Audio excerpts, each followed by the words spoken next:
Let's learn how to propagate succulents. Propagating succulents basically just means that we're going to be turning one leaf into an entire plant, so one plant can get you anywhere from 10 to 30 new succulents. Let's jump on in.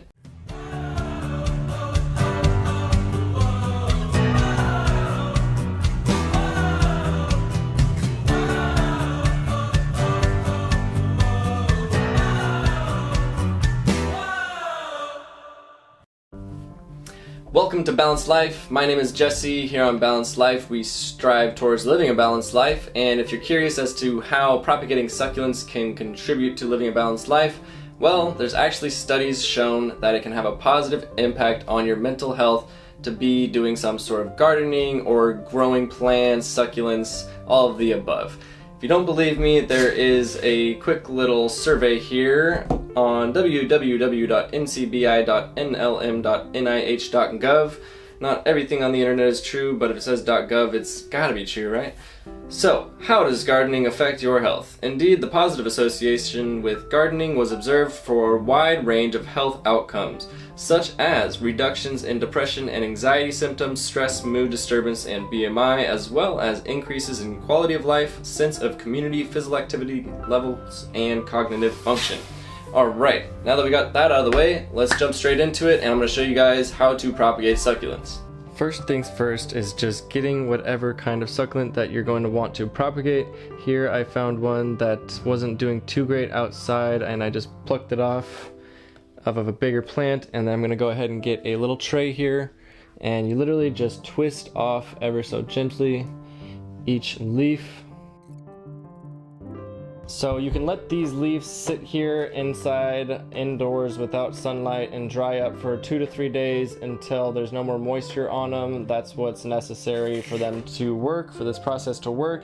Then you go ahead and get yourself a pot, pan, something not too big, any kind of container that's, you know, 1 inch or 2 deep, and then you're gonna go ahead and fill it up about 1/2 inch to 1 inch with some soil. Get some sort of cactus succulent mixture soil from your local garden shop or Lowe's, Home Depot, wherever you go to get that. And then you're going to go ahead and just kind of place them on the soil. It really doesn't have to be anything special, just place them on the soil. It's simple as that. They are very reluctant creatures, so go ahead and toss those in. Perfect. Then you're just going to go ahead and get a spray bottle, fill it up with water, and you're going to go ahead and spray your leaves every single day in the morning 5 to 6 times. Just like that. Nothing too crazy. You're going to keep them next to some sort of north-facing window in your house. Basically, do not put these suckers in direct sunlight. They will die. You want them to be getting indirect sunlight. North-facing window is usually the best, and just spray them 5 to 6 times every single day, and you'll start to see some growth later on. Here's an example.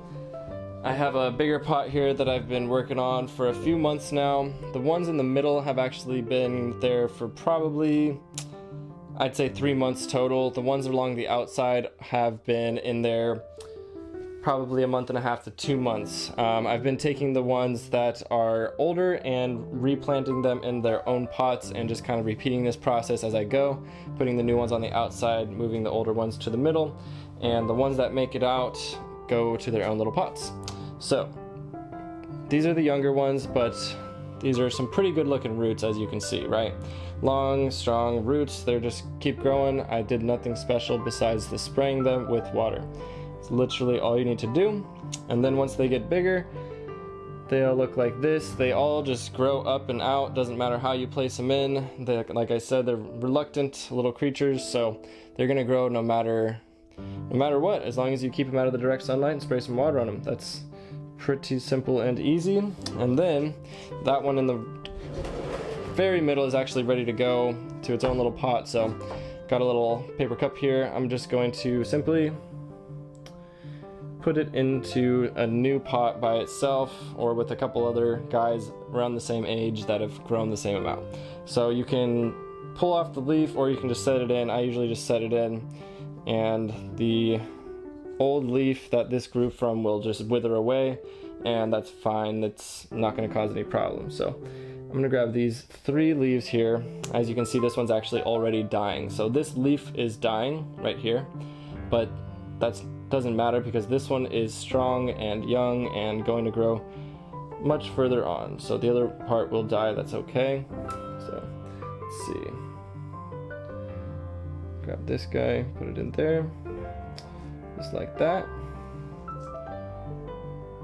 Very simple, very easy. And then I'm going to continue to spray these ones separately. Give them a little more sunlight, and they're going to grow at a different pace now. So these ones are still going to get the same indirect sunlight, 5-6 sprays a day. This one's going to get the same amount of water, 5-6 sprays a day, but it's going to get a little more sunlight. I'm going to start easing them into a little more direct sunlight for just, you know, a little bit of time throughout the day. So maybe in the morning I'll set them by a window and come back to them a couple hours later and put them back into the indirect sunlight, and they'll grow into full plants, and you can restart this process and grow hundreds and hundreds of succulents this way. Very simple, very easy. Propagating succulents contributes to positive mental health outcomes. Also, it's a great thing for little kids because they get to learn patience. If you're lacking patience, you get to learn patience. It's really fun. You get to give these out as gifts to friends, families, or use them for your business, whatever you want to use them for, or you can just have a giant garden of succulents in your backyard, whatever you see fit. Anyways, thanks for tuning in, and I'll see you guys next time.